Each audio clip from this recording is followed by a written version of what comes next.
We're like, I guess you could leave. Yeah. Well, okay. Well, I'll start really fast. So, welcome to Demo Day. Super excited that you guys are here. I'm gonna start off with this schedule. So, I guess Aileen and Chris are the first to present, followed by a series of demos. We're gonna be like reviewing your all of your pitches throughout this period, and between I guess 12 and 1 p.m. we'll be evaluating, and I'll be calling like a lot of our other team members and whatnot. So yeah, so I think this will be a good period of time for us, and I'll start off by passing it along to you, Chris and Aileen. Okay. So should we share our screen? Yes. So you can share. Okay. I'll stop sharing, and you guys can go ahead and share. Okay. Can you see? Yes, I can see. And I guess Aileen, are you going to be pitching in as well? Yeah, I am. I have my speaker notes in front of me. Okay. Cool. Okay. I'm only saying because you're a little loud. I might mute you until you talk. Sure. Okay. Okay. Yeah. I can just tell you when Aileen is gonna talk. Okay, I'll do that, and then I'll unmute her. Oh, oops. Let me start from the beginning here.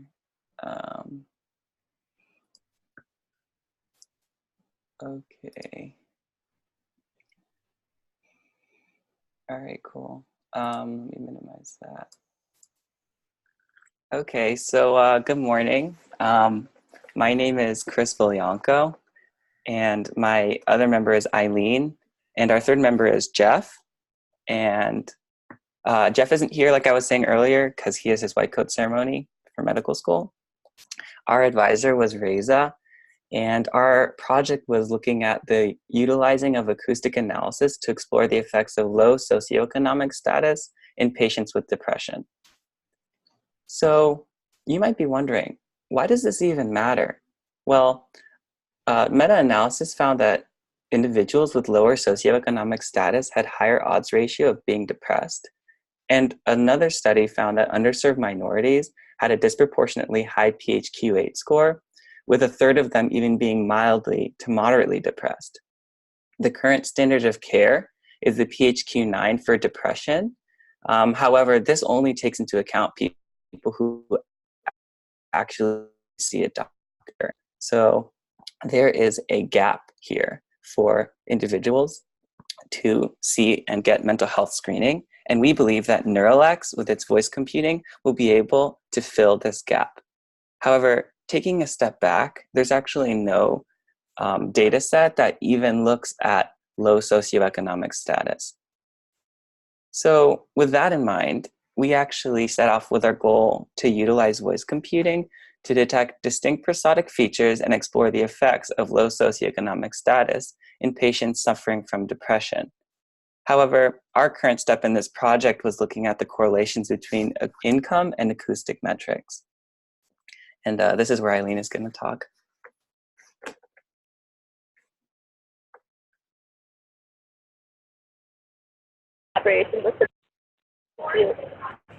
Okay, so for this project, we started out with audio files and spreadsheet results from a Mental Health Institute of America and NeuroLex data set. In this data set were volunteered answers to a PHQ-9 survey, demographic information, and a local prompt. So we used the DigiVoice pipeline, which was created by former tribe member Larry Zane to featurize the audio files, and then utilize the data science tools in the pipeline to analyze and visualize those local prosodic features. So there were a lot of features to possibly choose from. So on our first pass, we specifically decided to focus on the ones listed down here, because they had already been established in previous literature as local features associated with depression. Okay, and this next slide. So this looks at how we dealt with all the audio files. So we ended up featurizing 155 of the total 458 audio files, eliminating a lot that were blank or otherwise not really useful. And then we split those samples into a control group and a low economic status group. And for this determination, or for this project, we determined that group to be of a household income lower than $20,000. And I'll get back to this when we talk about future improvements. So we then realized that each submission actually contained 2 audio files, one that repeated the phrase, quick brown fox jumps over the lazy dog, and another that asked the participant about their day, a more freewheeling sort of talk. So we decided to look at the one file that the quick brown fox file to standardize what was being said or what was being spoken in the prompt.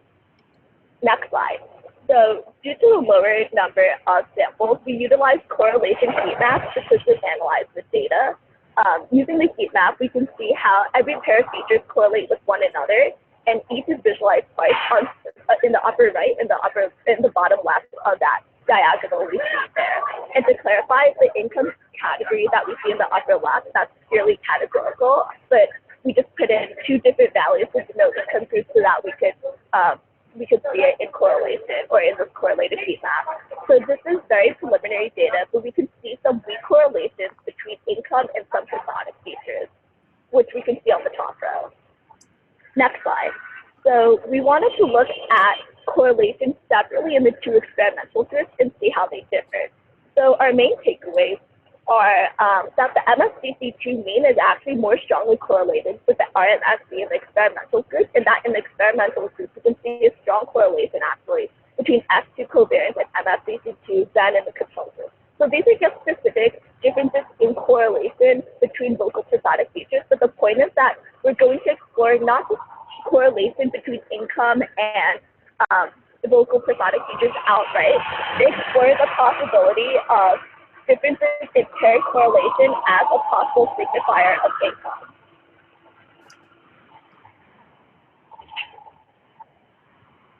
Okay, Chris.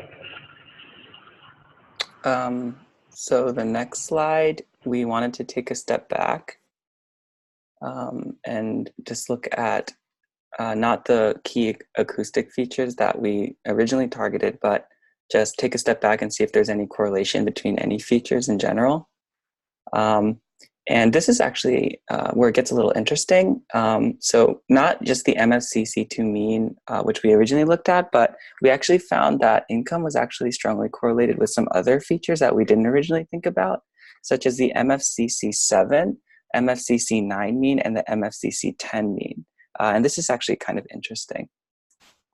One thing that we wanted to take into account was we are working with a depression data set, so we wanted to make sure that depression wasn't a confounder in our initial survey of the results. And although you can see that there is a higher PHQ-9 with both the control and low income group, this wasn't statistically significant when looking at comparing the 2 groups. And we did a t-test, and the t-test was 0.19, not pictured. Can I ask a question here? So, yeah. Like with MFCCs, it's often very sensitive to noise. In the low income group, I imagine people might be living in more noisy places. Like there's a lot of studies showing that people that are low income live near airports, et cetera, that have a lot of noise. Do you think that's part of the attribution of the MFCCs being like a feature to separate and say the higher order ranges, say 7 and 9? Yeah, for sure. I think one of our biggest future steps for this specific project, or this specific step of our general project, is to look at different ways we can, smooth over audio files and work on processing and make sure that we retain as much of the audio quality while reducing background noise as much as possible. I did go through and listen to a lot of the vocal files themselves as I was trying to sort them into the quick brown fox file or the free prompt, and I think there definitely was a lot of background noise in general, and I don't know, because our sample was relatively small, so I don't know if there might have been a slightly smaller, higher number, but I don't know if I don't know if there was. I was just curious. No worries. I was just curious. You can keep going. I was just curious if that was an issue. That might be like one of the limits of it. Okay. So we think that this has tremendous impact on NeuroLex for 2 reasons. The first one, this actually is a very needed field, not just in the technology area, but the healthcare field in general. And the second thing comes to the concept of something called algorithmic accountability, which is the training set that models train on needs to be comprehensive and representative of the population that this model is going to serve. And we believe personally that this is two areas that NeuroLex itself can both lead and innovate the field in moving forward. I think like stepping back and thinking about personal impact for me, this has actually been a highly impactful just process. And I just want to highlight one major point, and that is the idea that, being a psychiatrist, that you're stuck in just one hospital, but thinking about the utilization of technology here to not just be a psychiatrist seeing patients, but also take a step back and think about systems as well as larger processes. Sure. And for me, this project is really interesting because allowing me to think about using data in a way that I really had never thought about before. I was pretty set on just going into software engineering, so now I want to think more about how to use data to influence decision making and how we perceive different people. And I think also working with Chris and Jeff has been a really interesting experience, mostly because we're all from different fields. It's been a very interdisciplinary sort of team. So we want to keep our future steps in mind, and the goal is if we can find an acoustic feature with a strong correlation, we want to build a model on that can first look at low income versus control. And then once we use that model, integrate that with another model that would specifically look at depression in this high-risk population. And more short term, when we think about the specific step of the project, one thing that really jumped out to me is thinking about redesigning the survey to allow it to generalize the population a little bit further, especially since currently participants who take this are obviously much more likely to be depressed than the average person, right? And to also require certain information instead of allowing for blanks. I know that making lots of information optional increases accessibility, but thinking about what specific information might be helpful in requiring that. We also, in this specific project, we designated a household income of less than $20,000 or so low economic status, which obviously isn't representative of actual, general state of poverty in the United States. So expanding that definition to be more accurate to real household poverty levels. And also, we can, of course, explore improving audio processing to retain as much audio quality as possible. Okay, so this next slide is about future steps for all of us personally. For me personally, I'll be getting my computer science degree very soon, hopefully, and looking into data science roles. And Jeff he just started medical school, so that's what he'll be doing. Did he switch from bioengineering to CS? I'm just curious. Were you originally CS? Oh yeah, I've always been computer science. Oh, cool. I was just curious. Sure. Next steps for me, I've already talked to Reza about possibly collaborating with Morehouse School of Medicine, which is where I work, because this institution specifically works with low-income individuals and minority status. So we just want to give a special thanks to Reza, who's our advisor, as well as Larry and Radhika, former tribe members who really helped us. We also wanted to thank Jim for his enthusiasm as well as his guidance. The rest of the Tribe 4 cohort for just kind of motivating us, and NeuroLex as a general. These are our references, and do you have any further questions? Well, cool. I think we got to move on just because we have time, but I really appreciate this project, guys. I think this is a great first step in this area, and I think that it's a super important area, just like knowing income status, and I think this is like a good first pass analysis. I think there's a lot that we can do to continue it and move on. But thanks, guys. I really appreciate you guys working on this. Okay, thanks. For sure. Awesome. All right, we're gonna move on. So the next group on here will be Yosef. Yep. You. Alrighty. So I'll just share my screen. Just trying to figure out how to do that. There's a green button right in the middle of Zoom usually. Oh, right there. Got it. So I think that should. Let's see. Share. Perfect. All right. Can everyone see me? Yep, can see you. Awesome. All right. Yeah. All right. So this is my presentation for NeuroLex's demo execution, and it's looking at negative appraisals versus control statements. And my mentor on the project has been Dr. Ezegomi, and it's in part of my dissertation at St. John's University in Queens, New York. All right, so what am I interested in studying? So in the broadest sense, I'm interested in studying cue-dependent emotions and how they are conveyed via voice and semantic cues. So emphasis is often on someone's trait. So like, for example, diagnostics or demographics and how those are related via these cues. And I'm looking at the cue-dependent emotions. So in doing so, I'm looking at negative appraisals which were stated during traumatic narratives and are therefore indicative of negative emotional states and arousals. Hopefully, that is a theory. These statements are being compared to equally linked control statements from neutral narratives.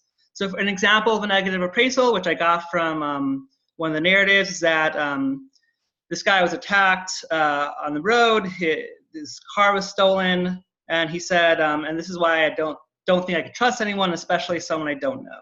So I was looking at statements like that and comparing them to control statements, which were often like just routine things they were doing within the week.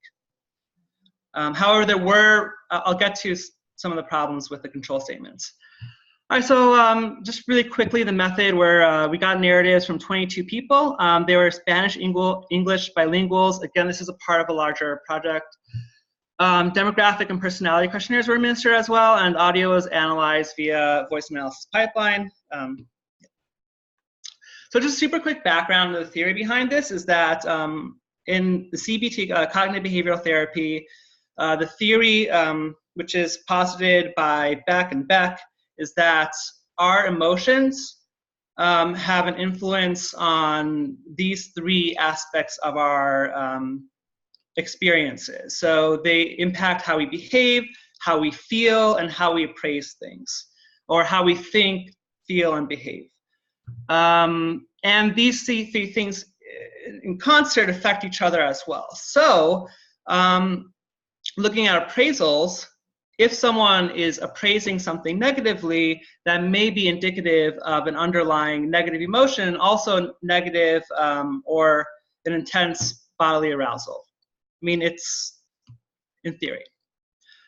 All right, so I use Python and TensorFlow to conduct these analyses. And I used 6 different models using K's nearest neighbors and using k-fold validation. K-fold was used because of a very low sample size. Yeah, again, this is a real big stretch. I am using these kinds of analyses as kind of an exploration. They lack the sample size to really be truly validated. So this is just a first step and part of hopefully a much larger project. So model 1 was just simply looking at, I didn't get into this, but these features were suggested by literature on like state arousal, the things that could be implicated in how we speak based on how aroused we are. So the model number 1 was just looking at the fundamental frequency. Then I had fundamental frequency and loudness. I had loudness and then loudness peaks. And I slowly built things up until model 5, which included a whole mess of variables. And then model 6, I was just kind of looking at everything minus the fundamental frequency. So seeing how important just looking at the fundamental frequency is compared to everything else. All right, so how did my model fare out? Well, disclaimer, results are really far from conclusive. And none of the models were really that precise, and the percentages varied considerably. Like this, you can see the standard deviation is quite high, and even the best model isn't that high, much higher than 50%, which is just random guessing. But the best model was model 3, which is just looking at the fundamental frequency, loudness, and the rising slope and the falling slope of loudness. So that's kind of how people raise their volume and lower their volume in speech. Research suggests that's how people perceive people speaking loudly. Is based on the change, relative change in their speech. All right. Model 6 did poor. Did far. I mean, I think it was a standard deviation and a half worse than guessing. And that was a model that did not have the fundamental frequency, which to me suggests that any model moving forward most definitely needs to include the fundamental frequency in predicting negative appraisals versus neutral statements.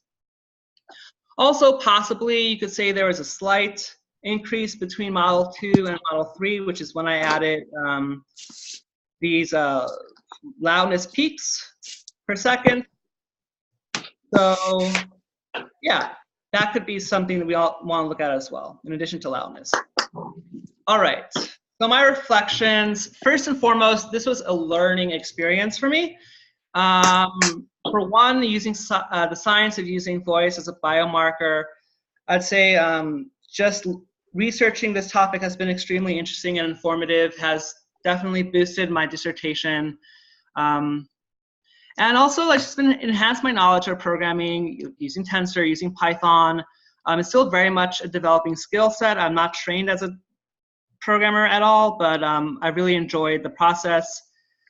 And important part of my reflection is that I'm eager to learn more. I understand this was a this project is a work in progress, and that, like, although very interesting, this kind of analysis would be probably more effective in data that's more amenable to these kinds of analyses. So, like, for example, conducting audio analysis on data collected for audio analysis. So this data was collected a few years ago without the intention of being analyzed by for their acoustic voice features. Because of that, there was noise, there were clicks, and that probably affected the quality of the data, which is especially impactful for such a small data set. Also, we are still collecting more participants, and the more participants we get, the more impactful these analyses will be. I can't really speak to the impact that I've had on NeuroLex, but I am totally excited to further contribute to NeuroLex's mission in the future. Yeah. So special thanks to my mentor Reza, Jim Schäuble, obviously, for letting me in, Larry for all the patience and with helping me troubleshoot these programs, and James for helping with the acoustics, inspiring me with every conversation I've had with y'all have been very inspirational, because I feel like you guys really care about this, and I care about expanding the access to psychometric assessment and intervention, hopefully, so using these things like audio. So it's been very helpful, and also, like, yeah, just really enjoyed connecting with you all. It's been a fantastic experience. I think it's really been empowering to learn these things, and I've doubtless that's enhanced my research and professional skills. So any questions? I'm up for questions. I have a few suggested questions up here in case you guys want inspiration, but please. Yes, so one of the quick questions is with the I guess acoustic analysis and semantics, what I find with emotion, usually the sentiment polarity and like a measure on, say, like MFCCs or different fundamental frequency measures paired with the sentiment is important. Do you expect to do that in the future, just with text analysis and, say, sentiment features like polarity? Yeah, definitely. So I've run a number of semantic analyses, which are actually quite promising. I didn't include this in this presentation. Cool. Because I wanted like a 5-minute something I could just. Yeah. I was just curious.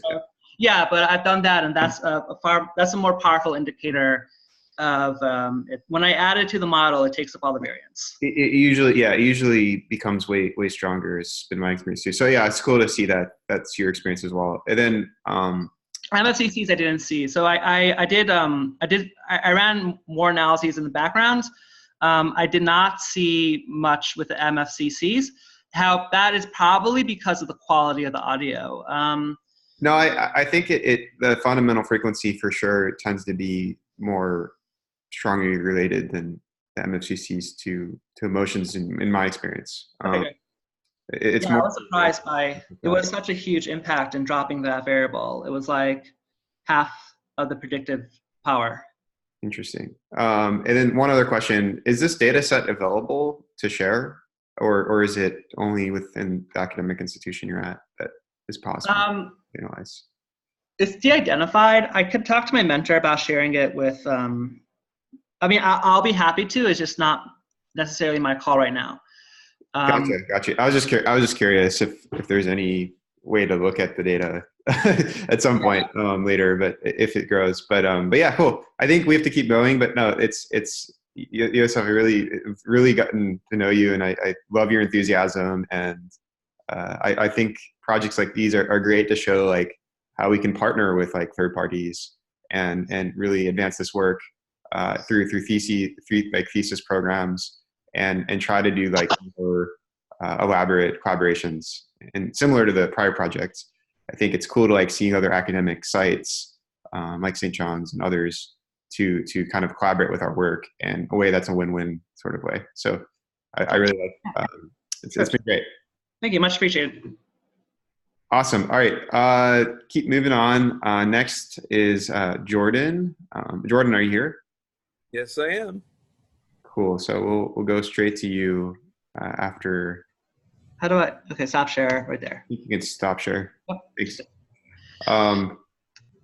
Awesome. So this will be an interesting one. You guys might want to stay around for it.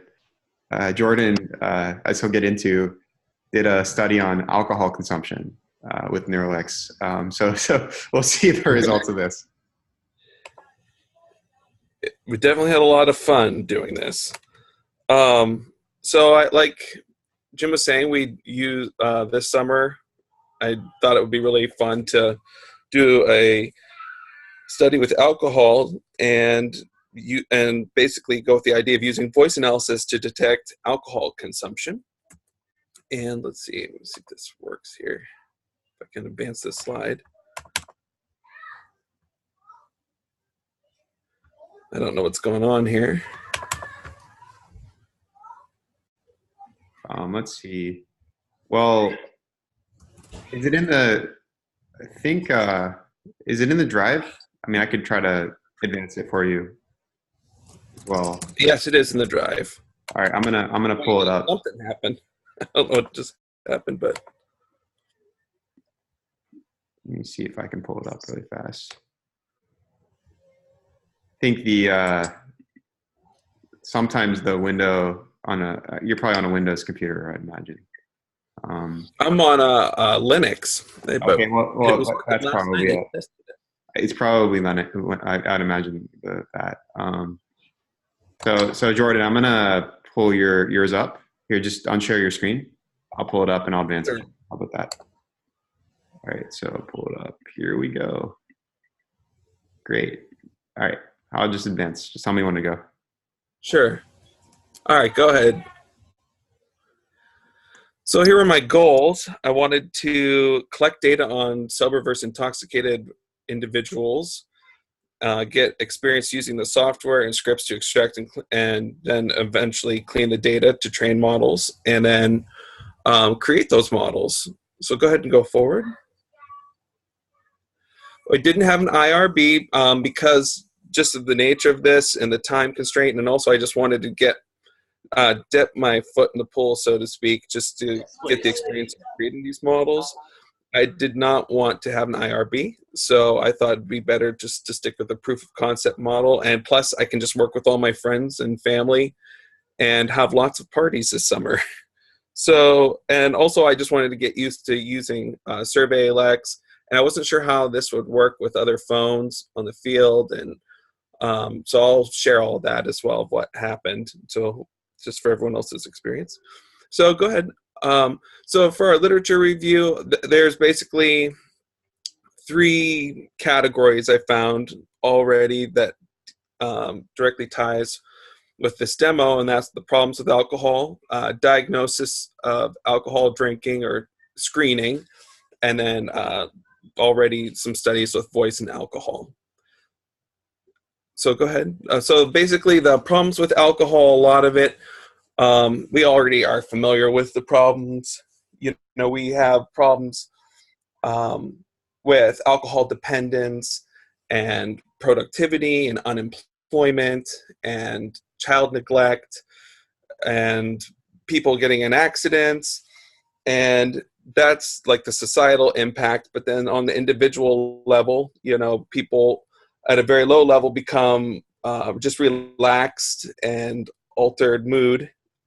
And then as we go up between the 0.05% to 0.08% blood alcohol concentration, you start losing coordination of your muscles, and it's harder to detect danger, or your judgment's impaired.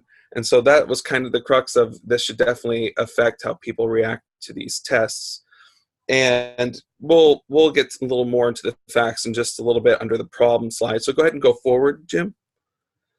So the screening of alcohol, you know, we are familiar with most of them, but it's breath alcohol content, BRAC, blood alcohol content, BAC, and then there's psychological tests.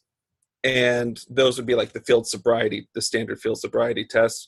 And overall, a lot of the breathalyzers I found that you can buy can vary much from 26% sensitivity all the way up into the 90s. So I thought I would just not use BRAC on these. Originally I wanted to, but just because there was no way for me to really confirm the sensitivity of those devices, and then also having to buy a lot of different things, you know, so it would be clean. I thought it would be better just to use the Widmark's formula later on.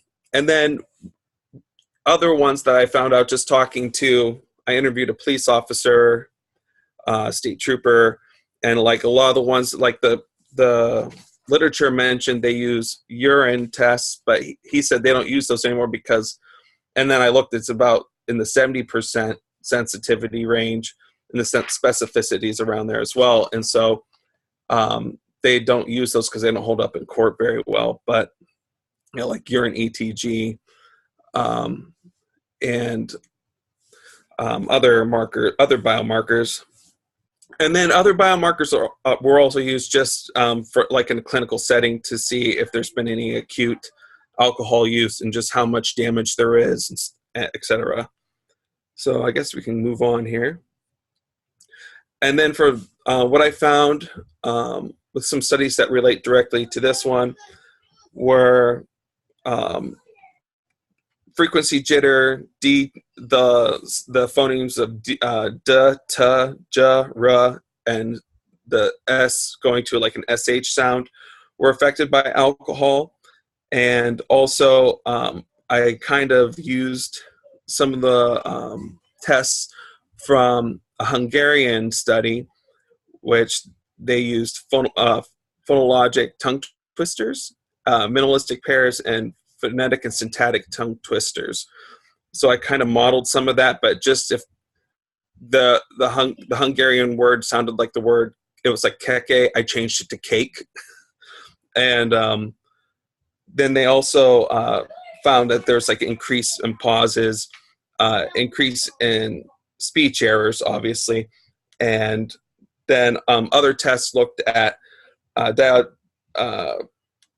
the alternating sequence and sequential motor rates. So that's what I also include, like the, you know, the pa pa pa and the pa ta ka. All right, I can move forward on that one. For the patent review, mostly everything like with breathalyzers, there wasn't anything that I could find that kind of had what I had envisioned of just using pure voice recording to detect intoxication. A lot of the ones that involve cell phones involve some kind of apparatus for you to breathe into, or at least put the breathalyzer with your voice so they know it's you who's breathing into the breathalyzer. So, and there were some other ideas I had to use in my vision for this, with detecting nystagmus and eye motion. So yeah, most of all the patents just had to deal with actual breathalyzers with your phone alongside with speech, but nothing with just pure speech. So excessive drinking, here's the problem. Excessive drinking leads to 1 in 20 deaths in the world and is involved with more than 5% of our global disease burden. And it leads to alcohol dependence, the shakes or hallucinations when you stop drinking, and there are accidents and everything that I had mentioned earlier.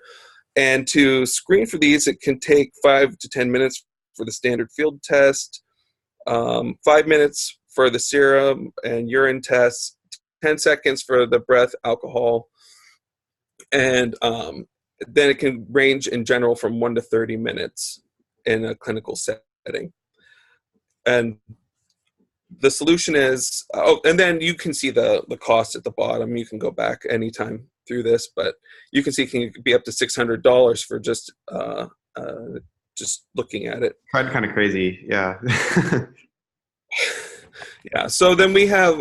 So here's what I was thinking is basically screening for intoxication using by developing a trained classifier.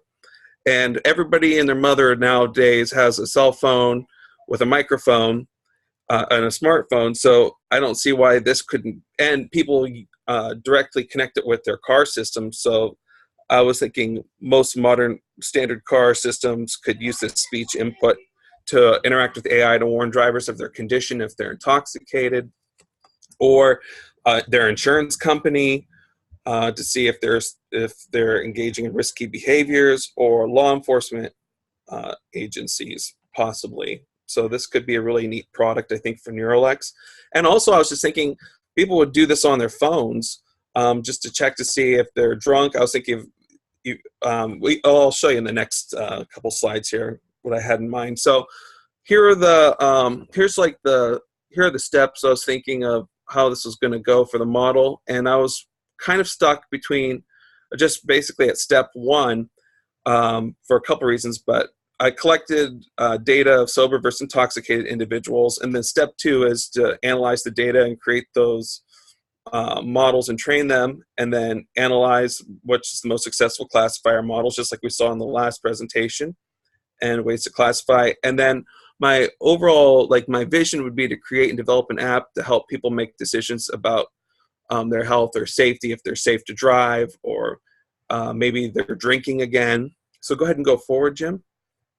Thank you. And then, so here would be the outcomes, growth, and impact, and just my general reflection.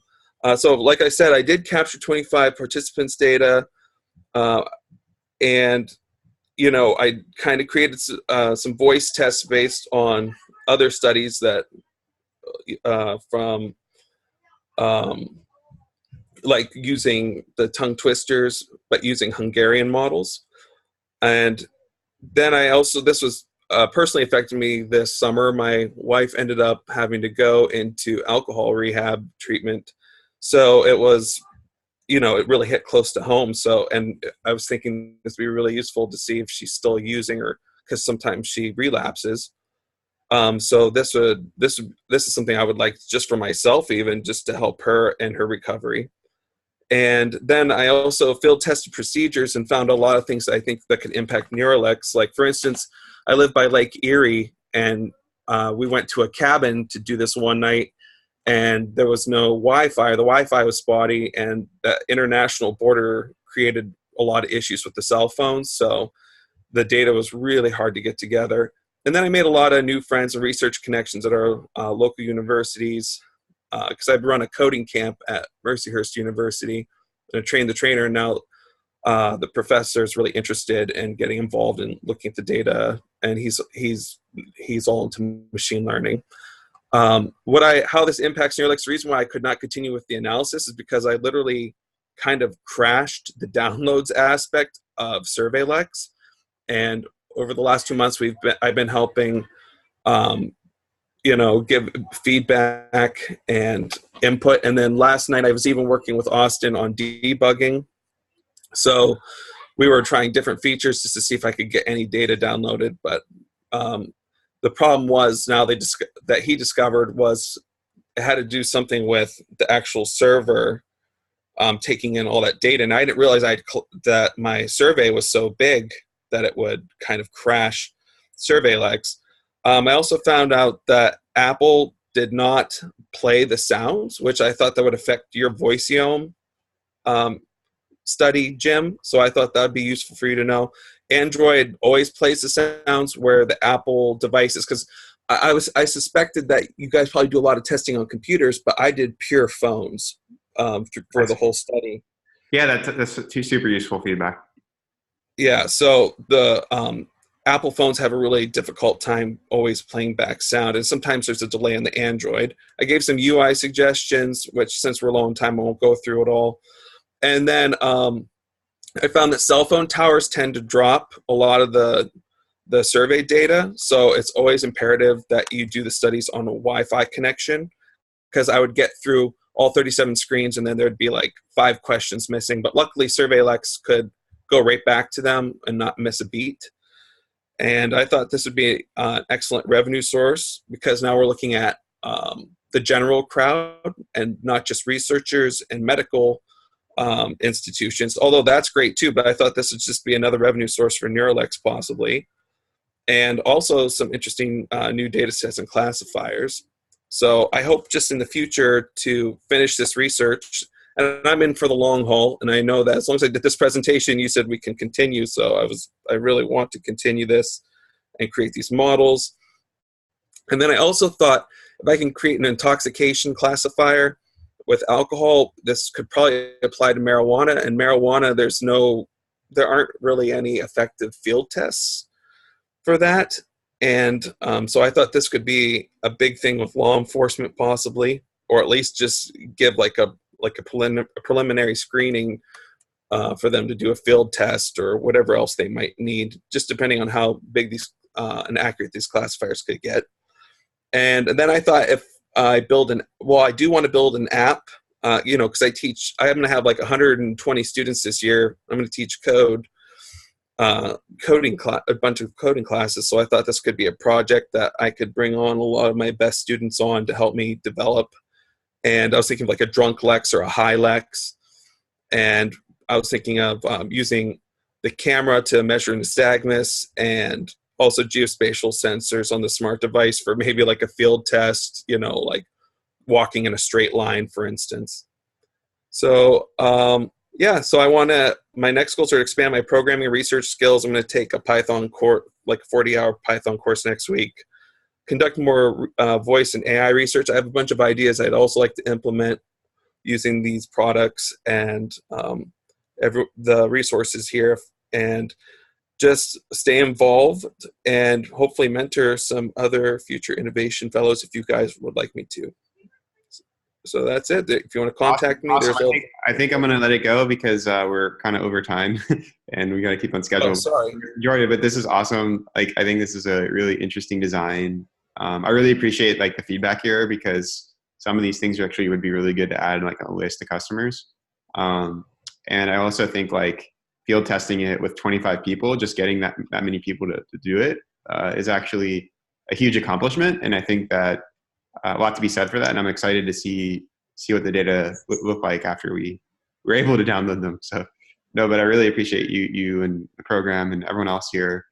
And I think this is awesome that your enthusiasm is infectious for sure. So thank you. Awesome. All right, well, I'm going to keep going, pull up the schedule. So next, Prateek, sorry that we're like behind schedule. I know you have a hard stop at 11. Sorry about that. No worries. So Prateek, you have the screen. I'll let you go. I have the screen. Am I sharing it? Is it? Yes, you can share it. Wait, share it right now. I don't see it yet. You just need to press share at the bottom. This one. Okay. Can you guys see it? Yes, you can see it. Okay. So, good morning, first of all, and thanks for mentoring and supporting us for the last few months. I'm going to present my work on end-to-end learning systems for making a diagnostic tool for conditions which have data which is in scarcity. And before that, I wanted to say that even before I knew about NeuroLex, I wanted to contribute to a goal of making a diagnostic tool which is affordable, that is as cheap as a free phone app. It's able to detect any depression condition long before its onset, and it's able to adapt itself to any such conditions and any demographic. And NeuroLex gave me a perspective on this. That is, voice data can be used by an app which is powered by an AI system that continually learns from the data across the globe, as well as about different conditions. And so for in the aligning that goal, my goal for this project is to make an end-to-end learning system in 2 stages. First stage is automatic feature extraction, which learns from a huge data set. In our case, it's common voice data set. It is basically all the voice samples and their annotated ages. And the second stage is to use the features from the learned system to detect depression conditions. And in my case, it's Alzheimer's, for which data is really scarce, as in like we only have 200 observations in that. Whereas in the automatic feature extraction data set, we have around 72,000 observations. So going further with this, I'll put feature extraction in context. In computer vision, people have been making all these face detection deep learning architectures. And in those architectures, the intermediate layers represent some form of the face, some features of the face, like nose, ears, and various edges in the face. So what we thought was that we can use audio samples to learn ages of the input. And while doing so, our deep learning architecture can be might be learning some of the features which can be used as input to a second stage diagnostic tool. And so for that purpose, I built age detector. And age detector, currently I have experimented with two forms of age detectors. In one case, the output is the age bracket being whether it's a teen, whether it's a teenager, or someone between someone in their 20s, or someone who is really old. So there are eight age brackets in there. And the second age detector is just considering everyone who is old as an anomaly, old meaning above 70s, and everyone who is less than 70s is normal. And the reason for this is because data set is highly skewed. We only have 200 samples for people who are above 60s. And that is our target population, because Alzheimer's data set is most of the people in Alzheimer's data set are above 60s. Having said that, common voice data set is, we are building models for male and female separately. So common voice data set has a huge, a large number of observations, which is very much appropriate for deep learning systems, but it is also skewed at the same time. So I've experimented with the anomaly detector, as I said earlier. For the second stage, where we are building a diagnostic tool for Alzheimer's, we are considering a FHS dataset, Framingham study dataset, and in that only story recall interviews. And the reason for that is, in story recall interviews, I was able to get continuous sample of 20-second audio of the patient. In all other types of interviews, I was getting, the interview and the interviewee were alternating, and the diarization wasn't proper, meaning the cutting of the voice clip wasn't proper. So I wasn't able to get a continuous sample, which could be used as an input to my models. As you can see, the data set for FHS is quite small. It's only 100 for male and 100 for female. And I would say it's quite balanced, but still, I'll talk more about it when I'll be discussing the results. A little bit about how I was handling the data. Data in voice sample is just a sequence of numbers. Each number is just the sound pressure sensed by the microphone. And the way that I'm handling it is I'm taking the 20-second audio and converting it into either of the FFT spectrum or log-mel spectrum, which is MFCC. These are just two kinds of input. It's more mathematically defined. It's deterministic, but this is how this is what is being inputted to the model. So did you arbitrarily select 20 seconds, or were they all fixed? So actually, I talked to Larry, and then he said it's a good thumb rule to use 20 seconds. It just gives a good overview of what's going on in the voice. And so I just used 20 seconds. So did you randomly select the 20 seconds, or was it like the speech task, like 20 seconds long? I think 20 seconds was a random number, but it was also kind of intuitive because most of the voice samples were either 30 seconds or 20 seconds, like the minimum was 20 seconds. I see. Okay, that's fine. I was curious because I done a few techniques and it makes sense to do. Okay, and that's what Larry suggested, so I just went with it. Yeah, it's good. Keep going. Okay. So age detection models. So we experimented with several inputs. On the left hand side, we have male models. On the right hand side, we have female. In male models, we were experimenting and seeing whether the architecture makes sense or not.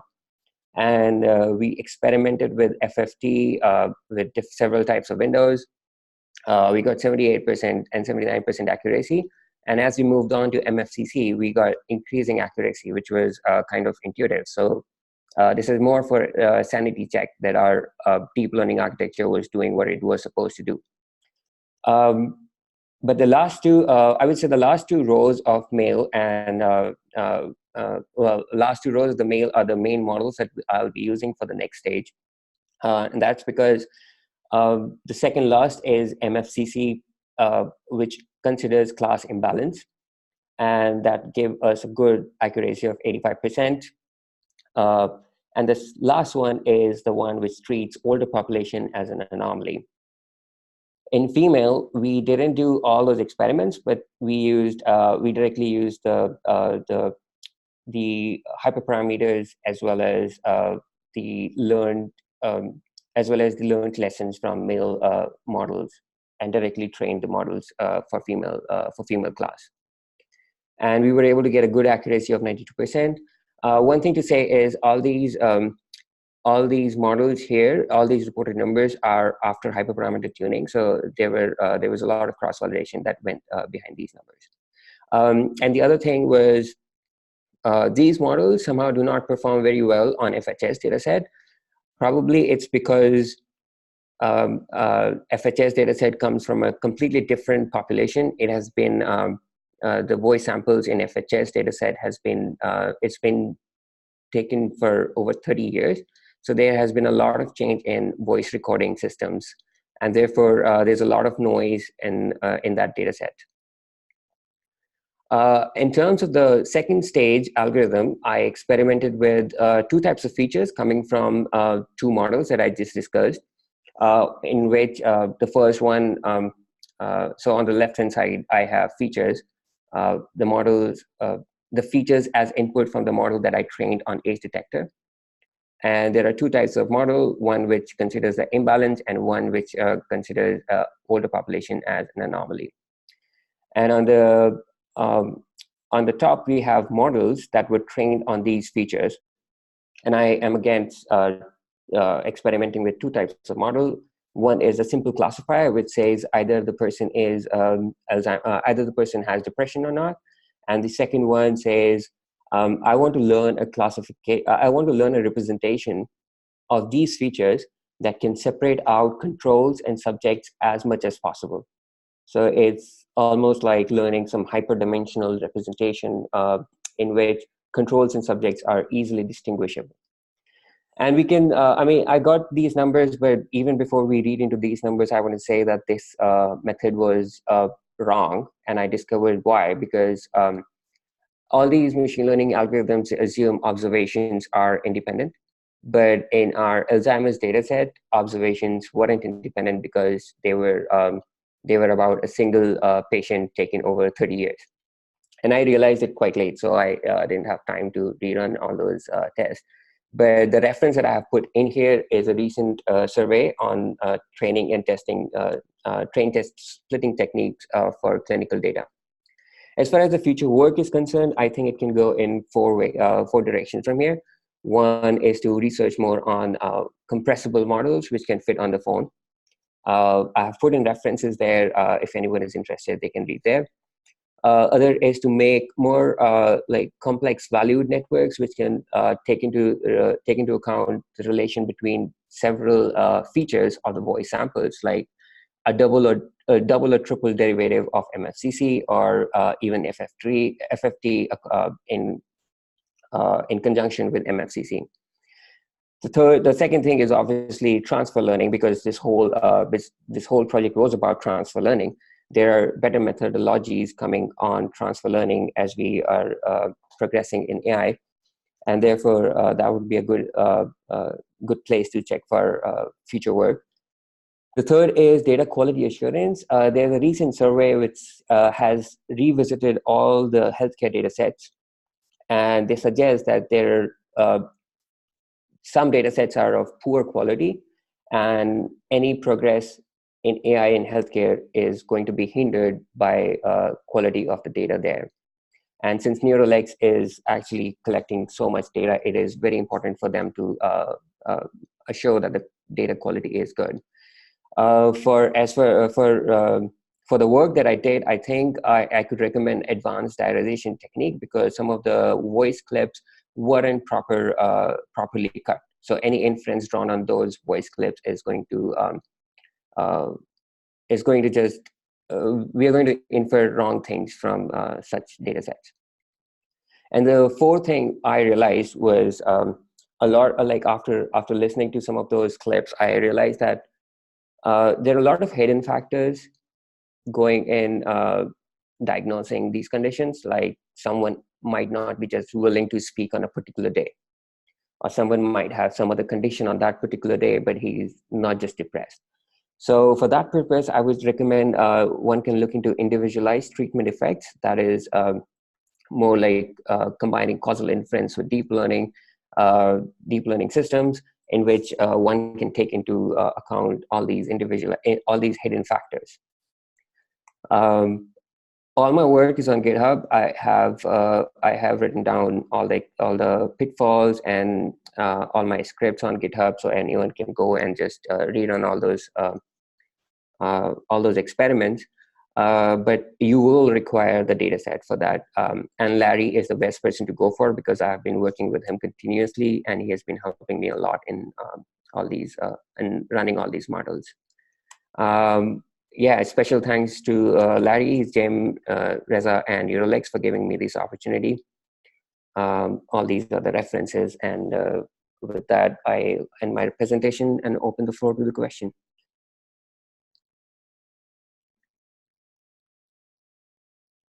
One of the things that I think is interesting about Common Voice, and I realized this like halfway through the tribe, is that some of the age detection has multiple speakers, but then some people speak multiple times in each category.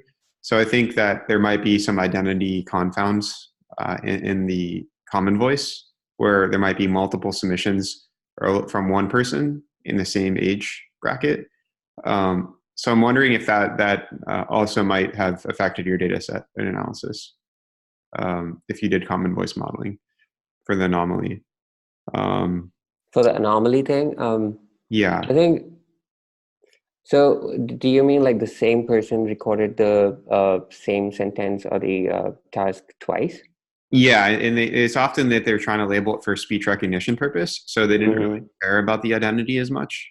So there might have been some multiple submissions from the same speaker in the same. Yeah, so it's more like a duplication. It would be a duplicate speaker problem, but it was hard to find who the duplicates were. Yeah, that's right. But did you consider that at all? I was just kind of curious. No, I mean, I didn't look at the duplicates actually. So that Because might, all that the might voice have samples will be quite different from each other. Because I assumed that originally, and I went back and like went through the recordings and noticed that yeah. some of them had multiple same speaker. So it's something that I think may be also something to consider. So is it like duplicate file, or is it just It's not different? duplicate file. It's like you could do like a file duplicate removal, like from the binary, and delete the files that are duplicated. It's more that they recorded two separate submissions. They're different Okay. files, and they're two different speaking like scripts, but it's the same. So just I just want to throw that out there to keep that in mind. Yeah, Working with right. Common Voice, because it's something that I realized too late. It's hard to imagine what kind of effect that will have, because Well, you can if consider you're them as just as a voice sample, right? so if you're trying to separate gender, for example, and you have MFCCs, you're going to get a predominantly the speakers that are most frequent as the Okay. so it's more of a bias Yeah. for the more But that you can obviously counter by having a class weight. Yes, you could easily do it with weighting. So some of that might have been easily solvable, but I just wanted to throw that out there in case you didn't know. Yeah. But I know you have to go. I really appreciate your work, Prateek. I think this is great work. Oh, It thank you. shows the Thanks a limitation lot. of sort of the Framingham data set alongside other data sets, but I think it's a cool exploration and strategy that you invoked here and laid the groundwork for future work. I quite enjoyed it. It was like I worked on it from scratch. I had never worked on audio data. I've never worked on transfer learning, all these convnets. So I totally enjoyed working here, and especially Larry. I mean, he was so helpful throughout this process. Awesome. Well, I'm glad. Cool. Well, I'll keep going. I guess I'm glad we had a break. I guess Nikhil is the next one. Nikhil, are you here? Yes, I am here. I anticipated us going over, which is why I had a break in there. Okay. So let's just go. We can just go straight into it. All right. You're around. Just unshare your screen, Prateek. Yeah, sure. I think it's also where the share button was. I think you can Okay. Has it stopped sharing? I think. Okay. I can. I'll stop it. It's cool. I got you. All right. Cool. Good luck with things. Thank you. Thanks, Jim. Thanks, everyone. Take care. All right. So go ahead. Drew, are you online? I see you're online. I don't know if you're. Yeah, I'm here. I think this one you should listen to for sure, just to give feedback. Yeah, totally. Okay, cool. So I am going to share my screen. Okay.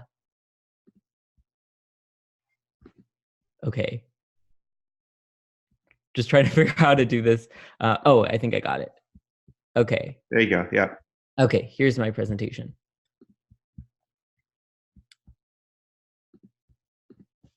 Okay, so everybody can see this properly? Yep. Okay, awesome. Okay, so hello everybody. My name is Nikhil, and today I'm going to be discussing how I use Twilio to implement some new functionality for SurveyLex. So at the start of this project, I discussed with my mentor, Drew Morris, as well as Jim, to figure out how SurveyLex could possibly be improved. So currently, SurveyLex doesn't work on every device, and additionally, SurveyLex has a notifications microservice that individuals can use to send automated text message, not automated text messages, but just automated notifications to their survey participants, notifying them to take surveys. However, this microservice doesn't yet have text messages, and that's something that could be really useful. So the goals of my project were to make these improvements using Twilio. To allow SurveyLex to work on a variety of devices, I decided to implement an alternate approach where individuals can call into a particular number, have their survey question be read to them, then respond to the question during this phone call, and have that phone call be recorded so that everything can be saved as normal.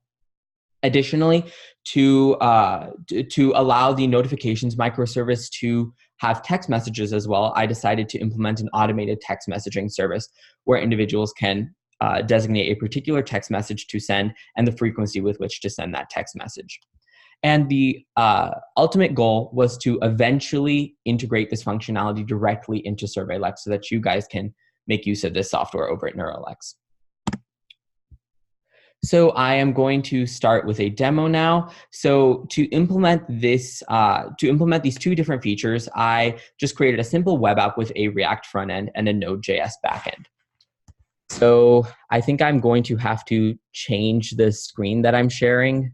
Let me see if I can do that.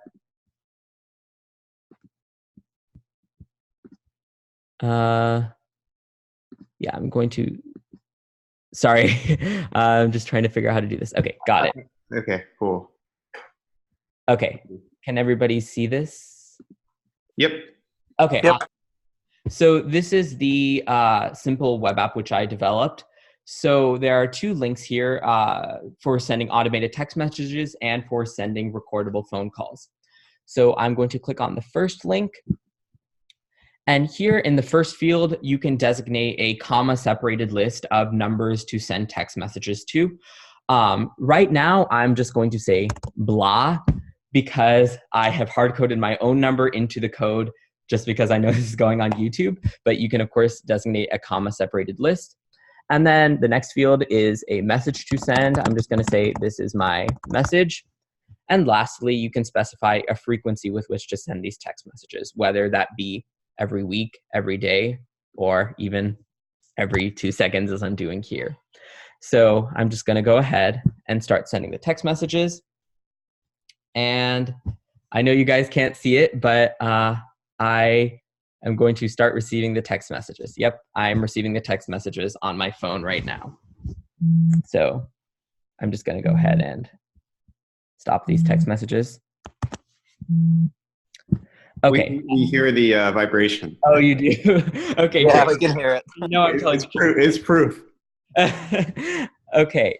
So now I'm just going to go ahead and show the second feature which I implemented, which is the recordable phone calls. So it's just another form.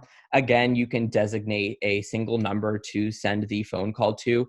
I'm just, again, going to say blah because I've hard-coded my own number.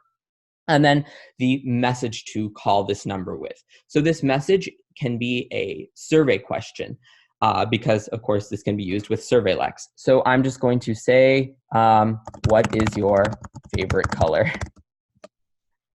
And then I am going to, oh, whoops, I need to start my backend again. Okay, here I'm just going to click and it'll call me. Okay, that's very loud. So you can remove this message at any time by upgrading to a full account. Press any key to execute your code. What is your favorite color? My favorite color is green. Okay, there, so I just responded to that survey question. And now I'm going to show you where these recordings actually show up. So sorry, just bear with me again for a second while I change the screen that's being shared. Okay.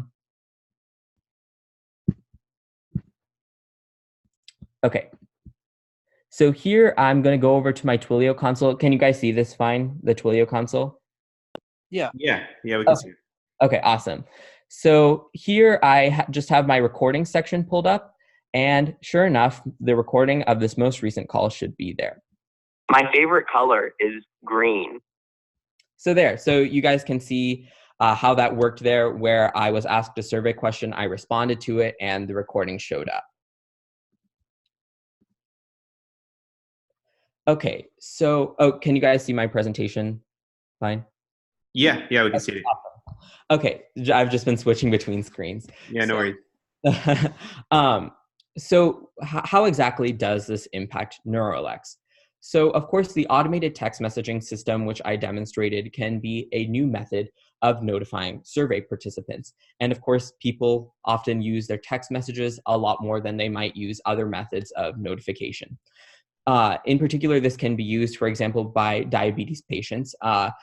This text messaging service can send diabetes patients weekly text messages reminding them to take surveys. And of course, the second part of the web app which I developed to send automated phone calls can be used as an alternative for SurveyLex when SurveyLex isn't working on a particular device. So if an individual finds that SurveyLex isn't working on their device, they can instead call into a particular number and have their survey question be read to them that way and respond to the survey in that particular way. So in terms of impact on me, I have only been coding for about a year now. So this project was really valuable for me in terms of developing some of that fundamental web development experience and experience with Node.js and libraries like Twilio. So I know that these are skills that I can take with me for hopefully years to come. And I also just had a lot of fun doing this project. So in terms of next steps, I would be interested in continuing this project. I admittedly did not get as far as I had intended, but I would love to find more ways to use Twilio to improve some of NeuroLex's products. And I would love to actually dive into your guys' code base and start making some of these changes. And lastly, I'm currently looking for a summer 2020 software engineering internship. So hopefully I can use some of these skills in that internship. So that was my demo. Does anybody have any questions? I thought it was really great. One question I have is, did you happen to dive into any of the WebRTC APIs for Twilio, like being able to embed video capture or voice capture and doing like teleconferencing? Did you play around with any of that? I unfortunately didn't get to that point yet, but that is something that, again, I might be interested in doing in the future if I do continue this project. Unfortunately, I was a little bit hard pressed for time this summer, but that's something I might be interested in doing. The other, one of the questions I had too is, as you'll see, if you stay around for a bit, we'll do Jerry's demo. He built a framework for Swift in iOS. I'd be really curious to see if as a next step, we could tie this to our API and translate our questions in a way that we could do it in series and just make a post request to our API. So I feel like we currently can do that, and I think Twilio would be port well to it. I think it would be really cool. But I love the demo as well. Don't really have many questions. I think it was an interesting interface you chose. I like the black background. Yeah, I just wanted to put it together as kind of a cohesive demo, so I just decided to do it as a React web app. How did you find the SDK for Twilio and all the libraries? Was it fairly easy to use for you? Yeah, definitely. I really enjoyed how well documented everything was for pretty much anything that I was interested in doing. There were tutorials for it, and that was super helpful for me. So I thought it was great. Awesome.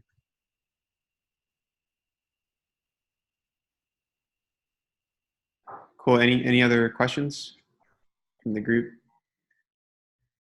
All right. So since everyone's here, I'm just going to keep moving on and go into the pre-recorded demos.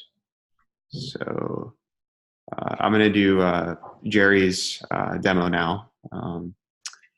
So Jerry did, like I said, a Swift application framework for third-party developers. I'm going to kick you off, Nikhil. Okay. Stop sharing you, and we'll go into sharing my screen. And I will open up his video, and I'll just play it. So let me know if you guys can't hear this. I'm going to start really fast. I'm going to turn off. Track 4. All right, so can you guys hear this? Yes. Hey everyone, I'm Jerry, and I'll be doing my software. Is the audio good? Yeah, I think it's pretty good. All right. I just was making sure that was good before I continue. All right, I'm going to play it and make it full screen. Demo for track 4. First, let me briefly introduce myself. Can you guys see the screen? Just confirming that I'm not crazy. Yes. Yeah. I've just finished my first year as an undergrad at UC Berkeley, and I'll be majoring in computer science. I have always been passionate about software development, and I started building macOS apps since middle school. Even though I didn't have much prior experience in mobile development prior to the program, the idea of a software demo was well aligned with my own interests and my career path, and that's why I chose it. After discussing with Jim about potential projects, we decided that it would be cool for me to contribute to the company's product SurveyLex by porting it natively onto Apple's mobile devices. So here is a very quick overview of what my framework does, and I have organized it into 4 parts. So first, the framework takes raw survey data from SurveyLex, it processes it, and displays the content to the users in a meaningful way. After the users fill out their responses, the framework collects the information, encodes it in JSON again, and uploads it to the server. This process is triggered on every page of survey to minimize data loss due to survey dropout. And here's a raw proportion of the time I spent on the 4 components. Okay, now let me actually begin my demo. On the left side, I have 2 surveys prepared. One is my own SurveyLex survey. One is the Voice Home Study survey. On the right side, I have a demo app with my framework embedded. This app allows you to launch any SurveyLex survey based on the ID. Here you can see I already entered my survey ID into the text box. So now let's launch my survey. For any survey, you'll see a logo if it has one, the title, and the description on the landing page if it has one. Here you can just do the survey like how you would do it on a web page. The interesting thing is after you finish a question, it jumps to the next question. If you finish a question for the first time, except checkbox questions, it also flips the page automatically. There's an audio question with auto start enabled. That's why it automatically started recording without me pressing the button. But anyway, for any audio question, you can record, and after you finish, you can play back. If you don't like it, of course, you can clear the recording and do it again. But it needs to be at least 3 seconds long.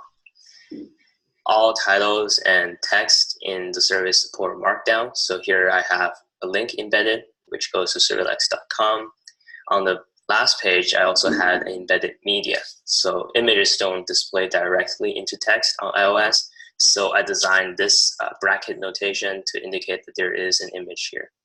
In this case, this one links to my album image for Innocence and Experience. Yes, I compose music as well as doing programming. All right, so now imagine you're done with the survey, you can submit, and then there you go. You're done with the survey. If you would like to modify your answers, feel free to go back and then modify any of these answers. Bear in mind that if you do edit something, and then if you don't save it, if you leave it like that, then it will cache your response. You can always come back. And if you modify an existing answer, then it won't jump to the next page, next question, I'm sorry.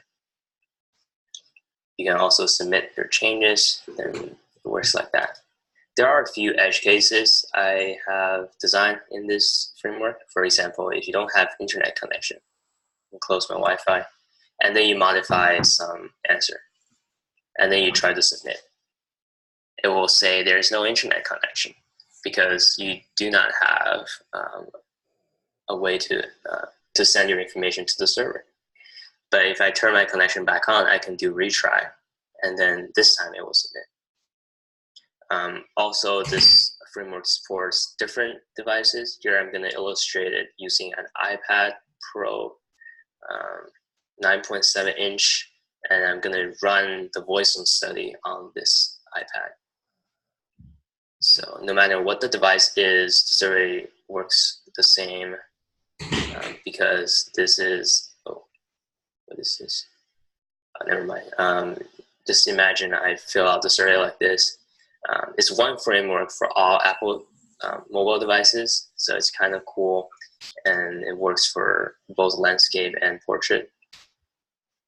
If you close the survey without submitting it for the first time, it will give you this alert. You can save the changes, which will cache your responses.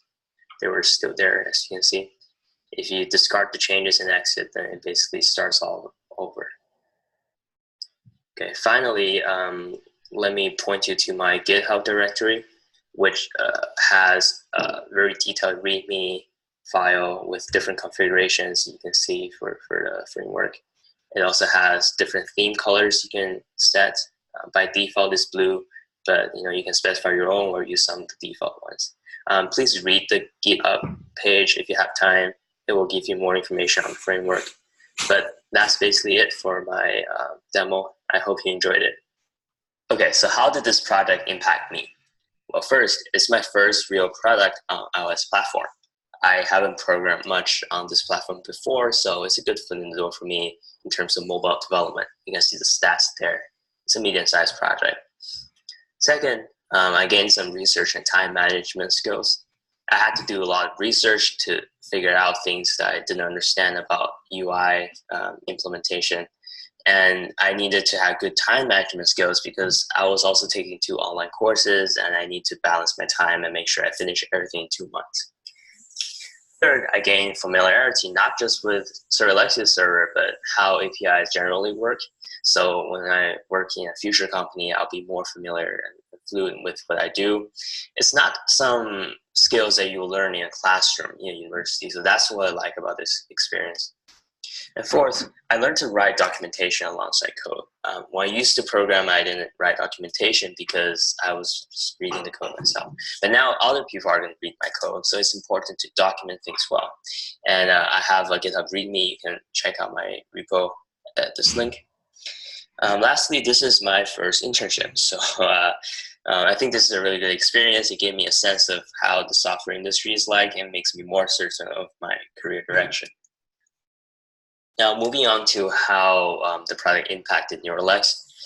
First, it's a new parallel front end for taking SurveyLex surveys. You can make a survey on SurveyLex.com and take it through my framework without even visiting the website. That's how cool it is. Now, there's certainly a demand for native support. While NeuroLex's customer, Biogen, has already expressed interest in using my framework in their iOS app, so you can see some scalable impact there with their voice-own study. Second, by designing my own front end for SurveyLex and suggestions from Jim and Austin, we came up with new ideas on the survey design. For example, we have visibility differentiation, which makes the current question to appear focused by turning down the opacity of nearby questions. It's not something that they had on their website before, but they're willing to implement it later. Third, as the first developer who thoroughly puts the company's APIs and website to a test, I was able to discover numerous API bugs. And lastly, it's a first code example for future third-party developers who like to collaborate with SurveyLex. So having this demo product out of the way is much easier for them to demonstrate to other developers. And here are some frequently asked questions which I anticipate in case I won't be able to participate on the live discussion. Thank you. Awesome. Thanks, Jerry. I know you're not here right now, but really appreciate the time and effort you put into the summer.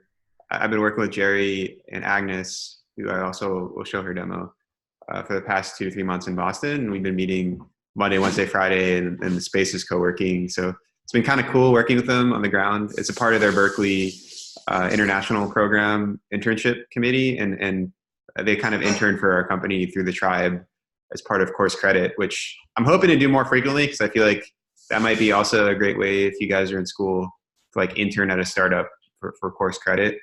But that gives you an idea of why he I guess was put so much work into it.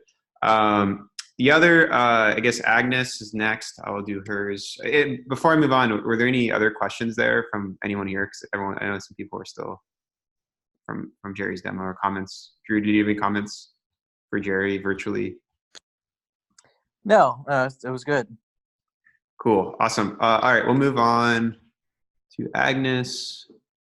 Let's go to Agnes. There, right here. Cool. Hi, I'm Agnes Zhao, and today I will present my research demo about using voice data to detect depression and PTSD. And I will start with some basic stats and facts about the mental disorders. First of all, depression. Every 1 out of 10 Americans suffers from depression, and 80% of them don't even get help. Major depressive disorder affects about 17.3 million American adults, or about 7.1% of the US population in a given year. Even for children and young adults, 1.9 million of them have diagnosed with depression.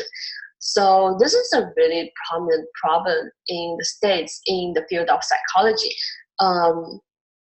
Another disorder is PTSD, which is usually associated with US veterans.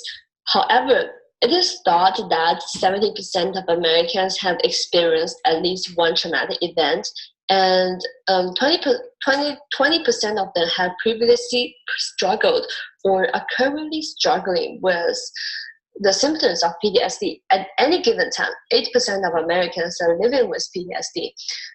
That's why I chose those two mental illnesses, because I think if we can build a machine learning model to help with diagnosis process, it will be really beneficial for the society. So I will start to introduce a little bit about my coding method. Basically, what I did was that I found about 100 YouTube videos for each disorder of people talking about their experience with depression or PTSD. And I used keywords like depression my story or PTSD my story, so that I can get a pretty reliable source for people talking about the diseases. And I select like 20 seconds of each clip to label the YouTuber's voice features so that we can build a model based on that. So there are some basic or fundamental label I used that's not about voice features, but I still think it's important in terms of limiting confounding variables and understanding the background about the patient, such as gender or child versus adult, or Americans versus non-Americans, because like culture could really come into play when influencing people's behaviors or how they talk. And also I labeled I also took notes about the causes of the disease and whether the patient is still at a acute stage or recovery stage of the mental disorder, or whether they got clinically diagnosed by a medical specialist, and did they receive any kind of therapy, medication, do they believe in any kind of religion. Those are all really meaningful labels for understanding the disease and understanding how the treatment works. And I also have a more complicated label because it's about number of years since suffered. So there's like a variety of fundamental labels I use. And I also made notes about the video in general, such as audio quality and the environment where the video was taken, and also whether there's like music in the background or background noises that kind of make the voice of the YouTuber sound like unclear, which means we'll probably need to clean the data in the future. And going off that, I will start with some specific labels for each mental disorder. Start with depression. From a lot of previous research and academic journals, I found out that depression is closely related to the emotions shown through conversation or talking, and also the intensity of the voice, which is usually lower for depression patients, and also articulation rate, which is also lower for depression patients. And other features like monotonicity, which is usually higher, and irregularity of pauses and pause length, which tend to be higher for irregularity and longer for the single length of each pause between sentences.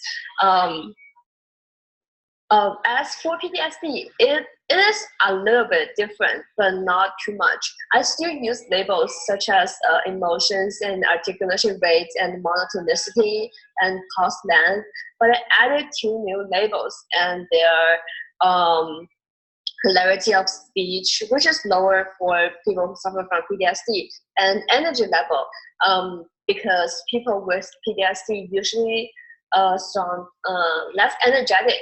And so that's the labels. That's all the labels I have for now. Hopefully, we can model the data to find out what's reliable and what's not, so I can make further adjustments on labeling and selecting videos, so that we can have a much more reliable data set in the future. But we don't know yet. Hopefully, it turns out good. And going beyond that, we can actually build machine learning models to develop a new technique to diagnose the PTSD and depression, which I believe will be super beneficial for the society and the clinical psych field. Awesome. Thanks, Agnes. She labeled 200 videos herself with all those labels. So there are a lot of videos that we are going to download and model very soon. So I really appreciate all the work you put in, Agnes, and definitely useful to see if there's any signal there, at least from a first step point of view for PTSD and depression. The last is Katy. Katy. I always mispronounce your name. I'm sorry. I'm terrible at that. I'm going to pull up your demo now and listen to it. It's the last one.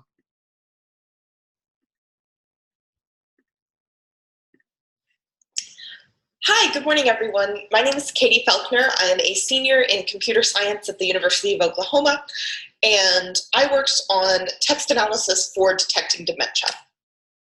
So the problem I'm trying to solve here is that I want to make it easier to detect the onset of Alzheimer's as early as possible so that patients can get the care they need and maintain their quality of life. The solution here is to build a classification model to detect whether or not a patient has Alzheimer's based on a short writing sample. There is clinical research that shows a precedent for using linguistic features of the patient's speech and writing to detect dementia. And this project is really personal for me because my great-grandma died of dementia when I was in middle school. It was really hard for our whole family, and I really want to make sure that others don't have to go through what she and the rest of our family went through with that.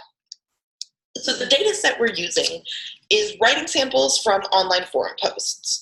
The Alzheimer's group is going to come from the I Have Alzheimer's forum on altsconnected.org. The control group will come from the caregiver forum on the same website. The biggest potential problem in this data set is that the profiles don't always contain demographic information, and when they do, it's sometimes in a free text bio rather than discrete pieces of information. So it's going to be difficult to find and account for biases in this data set, including age, gender, race, and geographic location. There's also a fair number of cross-forum posters. So like a caregiver who posts in the I Have Alzheimer's forum, we want to make sure that that data is properly labeled so that it's contributing to our model instead of messing it up. We also need to filter out ads and obvious spam. This is a consideration for any kind of like forum-based scraping. This forum is well moderated, so it's not too bad, but it is something we need to be mindful of. And then we also want to be mindful of de-identifying the data as much as possible to protect people's privacy and make sure that we're not using anything that they don't want used. So where I'm at now in this project, I'm still in the data collection phase, but I do have a plan for cleaning and analysis. I wrote a web scraper in Python 3.7 using Scrapey to collect the data. This will be up on GitHub sometime next week. You can see the scraper in the top right screenshot and then some of the data that came out of it in the other screenshots. So far, the scraper is reliable for a single discussion, and I'm currently working on debugging the link following functionality to collect data across like all of the discussions in the forum. Where I'm going? The next step is to clean the data. So I plan to use collocation and analysis to find posters who use phrases that indicate that they're probably cross-posting in forums. I'm then gonna like blacklist those usernames and to ensure that all posts from those users get labeled correctly. Need to find some tools for removing spam and bot posts, and then do other standard pre-processing steps depending on exactly what NLP framework we decide to use. As far as modeling the data, the biggest thing is we want to focus on explainability, because we want doctors to know what the model is telling them and why it's telling them that. To that end, I plan to start by extracting what features actually matter, and then build a classifier based on those features that'll hopefully give a yes/no answer and then a confidence score on how good that answer is. So the benefits to me of this project were huge because I actually got some experience with the whole data science process. My school doesn't offer a lot of classes in data science, and we don't have any natural language processing courses. So this was really, really helpful to me in preparing for my grad school applications and my senior thesis. I also got to gain new mentors and meet some really cool people working in the field that I want to go into. So that was a lot of fun. As far as the benefits to NeuroLex, the biggest one is going to be a reusable data set of writing samples from Alzheimer's patients that can be used in future research and aggregated with other data sets to do even better research. Also, a cleaning plan and collection framework and scraper for other foreign post data sets. The actual implementation of the scraper is fairly dependent on the how the altsconnect.org website is implemented, but the general logic and framework I think would be extensible to other online forums. So I just want to give a shout out to Paul for being a really good mentor, and then Jim and Reza for giving me the opportunity to participate in this program and for all of their advice about how to collect data. I plan to keep working on this, and I hope that I'll build something that can help a lot of people. So thank you all for your time, and have a good day. Awesome. Thanks, Katy. So thanks, guys. First, I wanted to just thank everyone, for being a part of the tribe. I'm always in awe of you guys and what you guys put forward, the effort you guys put forward to do these demos and your busy schedules and your days. And I know some of you guys are taking course loads, and some other people are taking jobs and they're in internships, and you guys don't have to be here. So I just want to thank all of you for being here. I'm really excited about this community. It keep growing. This is our 4th tribe. We've had about 30 demos now at this point. And I'm always just, like I said, in awe of it. And the community keeps growing. 2, I really think this community will keep growing. So my goal is that for all you guys who completed demos here, we could do future demo days and whatnot. And as we grow like a bigger company and we've more infinite budget or bigger budget, maybe get some of you guys out in person at our corporate retreat, fly you in, etc. And you guys could participate in the judging process, or even in the process of our corporate retreat as social events, etc. So I think this is just the first step in a lifelong community. I'm really excited to continue this. We're going to take some time and judge the demos now. I'm going to pull up, say, judging period from now until about 1. So we're going to take some time offline and talk about it. But yeah, if you guys have any questions, reach out to me. I'll notify the winner on Slack. And yeah, just want to thank you guys. Looking forward to the next steps here. Anyone else have any questions, comments before we move into the period of judging?